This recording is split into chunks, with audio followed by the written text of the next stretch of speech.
بسم اللہ الرحمن الرحیم رب اشرح لی صدری ویسر لی امری واحلل عقدۃ من لسانی یفقہوا قولی۔ معزز ممبرس واٹس ایپ نصیحت و اصلاحی گروپ کے، لاسٹ ویڈیو میں نے ایک ٹاپک چل رہا ہے ہمارا نصیحت و اصلاح گروپ میں، اپنی ظاہری حالت جسم اور لباس پر توجہ دینے کے ساتھ ساتھ باطنی حالت پر بھی محنت کریں، کیونکہ باطنی بیماریاں دل میں موجود ہوں تو ظاہر بھی تباہ ہو جاتا ہے۔ تو اس کی 5ویں قسط ہے، یہ میں پڑھتی ہوں، توجہ سے سنیے گا۔ اپنے باطن پر محنت کریں۔ باطنی بیماریاں دل میں موجود ہوں تو ظاہر بھی تباہ ہو جاتا ہے۔ چند خطرناک باطنی بیماریوں کے بارے میں بتایا جاتا ہے۔ پہلی 3 بیان کی جا چکی ہیں، چوتھی ہے۔ باطنی بیماریوں میں سے چوتھی باطنی بیماری ہے تجسس کرنا، جو کہ ایک انتہائی خطرناک مہلک ترین باطنی بیماری ہے۔ لوگوں کی خفیہ باتیں چپکے سے نوٹ کرنا، ان کی ٹوہ میں لگنا یا ان میں موجود کوئی خامی اور عیب جاننے کی کوشش کرنا، یہ تجسس کہلاتا ہے۔ تجسس کرنا بالکل بھی جائز نہیں، یہ گناہ کبیرہ ہے۔ سورۃ الحجرات آیت نمبر 12 میں اللہ تعالیٰ نے سختی سے منع فرمایا ہے، وَلَا تَجَسَّسُوا، اور کسی کے عیبوں اور رازوں کی جستجو نہ کیا کرو۔ حدیث پاک میں ارشاد ہے، حضرت ابو ہریرہ رضی اللہ تعالیٰ عنہ سے روایت ہے کہ رسول اللہ صلی اللہ علیہ وسلم نے فرمایا، لا تجسسوا، کسی کا عیب خواہ مخواہ مت ٹٹولو۔ صحیح بخاری کی حدیث ہے یہ۔ تجسس یہی ہے کہ کسی کے کاموں کو چھپکے سے نوٹ کریں یا اس میں موجود خامی اور عیب کو ٹٹولیں اور پھر لوگوں کو بتا کر اس مسلمان کو ذلیل و رسوا کرنے کی کوشش کریں، یہ بالکل بھی جائز نہیں ہے۔ شریعت ہمیں یہی تعلیم دیتی ہے کہ کسی کی رازداری، پرائیویسی میں دخل اندازی بالکل بھی نہیں کریں۔ اگر ہمیں معلوم بھی ہو کہ فلاں شخص کسی گناہ میں مبتلا ہے تو اس شخص کو اکیلے میں خود یا پھر کسی سمجھدار ہمدرد انسان کے ذریعے سے سمجھانا چاہیے، اسے نصیحت کرنی چاہیے۔ ہاں، اگر وہ کسی ایسے گناہ میں مبتلا ہو جس سے باقی لوگوں کو نقصان پہنچنے کا خطرہ ہو یا اور لوگ بھی اس گناہ میں مبتلا ہوتے ہوں، تب باقی لوگوں کو برائے اصلاح معاشرہ اطلاع دینا منع نہیں، بلکہ ان کو نصیحت کرنی چاہیے کہ فلاں شخص کے کہنے پر گناہ میں مبتلا ہونے سے بچیں۔ جب متعدی گناہ نہ ہوں تو پھر عام حالات میں مسلمانوں کی پردہ پوشی کرنا اور اسے نصیحت کرنے کا ہی حکم ہے۔ والدین کے لیے نوٹ ہے کہ والدین کا اپنی اولاد یا کسی نگران شخص کا اپنے ماتحت لوگوں کی اصلاح کی خاطر خفیہ طور پر ان کے حالات معلوم کرنا تجسس میں شامل نہیں، بلکہ یہ ان کی اصلاح ہی ہے، تاہم اس میں بہت حکمت سے کام لینا چاہیے۔ اس کے بعد تجسس کا علاج بتایا ہے کہ پہلا علاج یہ ہے کہ بغض اور کینہ جو ہے وہ اس سے پرہیز کریں۔ تجسس کا پہلا سبب جو ہے نا وہ بغض اور کینہ ہی ہوتا ہے۔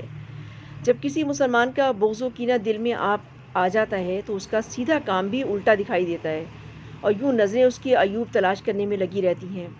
اس کا علاج یہ ہے کہ بندہ اپنے دل کو مسلمانوں کے بغض و کینے سے بالکل پاک و صاف کرے، اور بغض کینے کا علاج حدیث نمبر کے تحت لکھا جا چکا ہے پہلے۔ اور نمبر 2 ہے، تجسس کا دوسرا سبب جو ہے وہ حسد ہے، کیونکہ حاسد کسی بھی قیمت پر محسود یعنی جس سے حسد کیا جائے اس کی عزت افزائی کی خواہش نہیں کرتا، بلکہ ہر وقت اس کی نعمت چھن جانے کی خواہش رکھتا ہے۔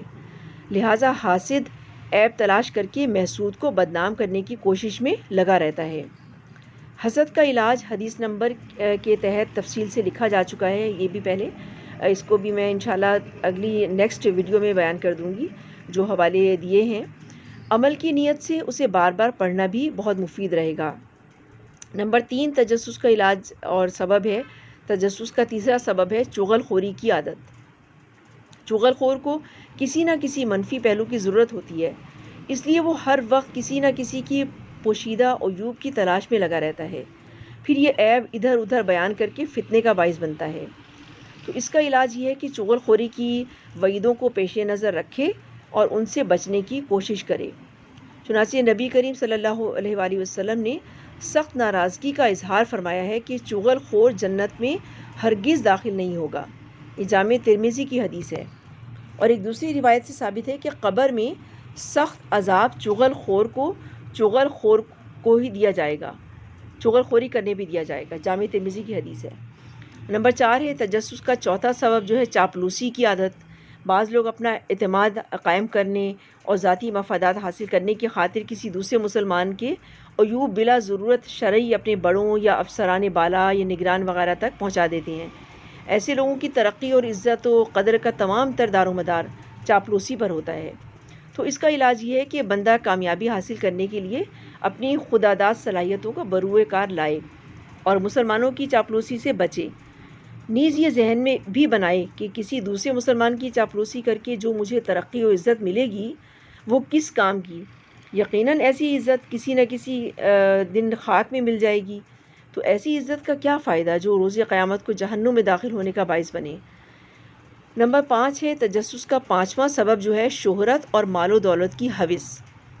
دوسروں کے عیب کے پیچھے پڑنا، اسے واضح کر کے شہرت حاصل کرنا آج کل ایک منافع بخش کاروبار بن چکا ہے۔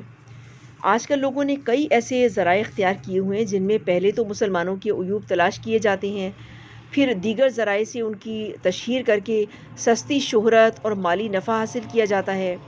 اس کا علاج یہ ہے کہ بندہ اپنا یوں ذہن بنائے کہ اپنے ہی مسلمانوں کی دل شکنی اور حق تلفی معاذ اللہ وہ خطرناک مرض ہے، اس سے بچے جو اعمال صالح کے پورے جسم کو بیکار کر دیتا ہے۔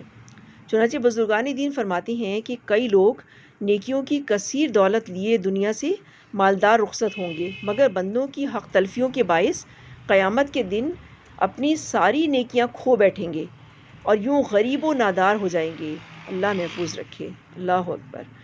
بعض علماء کرام رحمہم اللہ نے کسی مسلمان کو بلا وجہ شرعی تکلیف دینے کو برے خاتمے کے اسباب میں شمار کیا ہے۔ اللہ اکبر، کتنی اہم بات ہے کہ کسی مسلمان کو بلا وجہ شرعی تکلیف دینے کو اس کے برے خاتمے کا سبب میں شمار کیا ہے، اس کا برا انجام ہوگا، اس کا خاتمہ بالخیر نہیں ہوگا۔ اللہ تعالیٰ محفوظ رکھے۔ اللہ ایمان پہ خاتمہ نصیب ہو ہم سب مسلمانوں کا۔ لہٰذا مسلمانوں کے عیوب تلاش کرنے سے بندہ اپنے آپ کو بچائے کہ اس میں سوائے نقصان کے کچھ حاصل نہیں ہے۔ تجسس کا چھٹا سبب منفی سوچ ہے، نیگیٹو تھنکنگ۔ جب کوئی شخص منفی سوچ کا حامل بن جاتا ہے تو پھر وہ تجسس جیسی بیماری میں مبتلا ہو جاتا ہے۔ ہر وقت لوگوں کے عیوب کو تلاش کرنا اس کی عادت بن جاتی ہے۔ اس کا علاج یہی ہے کہ بندہ ہمیشہ اپنی سوچ کو مثبت رکھے، بلا ضرورت تجسس اور لوگوں کے عیوب تلاش کرنے کے بجائے ان کی خوبیوں پر نظر رکھے، کیونکہ بحیثیت انسان کسی سے بھی خطا ہو سکتی ہے، وہ فرشتہ تھوڑی ہے کوئی کہ گناہ سے معصوم ہو، لہٰذا خامیوں کے بجائے اس کی خوبیوں پر نظر رکھیں۔ نیز یہ بھی ذہن بنائیں کہ ہم سب کا خالق و مالک جو ہمارے تمام اعمال سے واقف ہے، جب وہ ہمارے عیوب کو کسی پر ظاہر نہیں ہونے دیتا تو ہم تو اس کے عاجز بندے ہیں، ہمیں کیا حق پہنچتا ہے کہ اس کی مخلوق کے عیوب کو تلاش کرتے پھریں۔ سبحانک اللہم و بحمدک نشہد ان لا الہ الا انت نستغفرک و نتوب الیک۔ نیکسٹ ایپیسوڈ انشاءاللہ نیکسٹ آڈیو میں نیکسٹ ویڈیو میں بیان کی جائے گی۔ جزاک اللہ خیرا کثیرا۔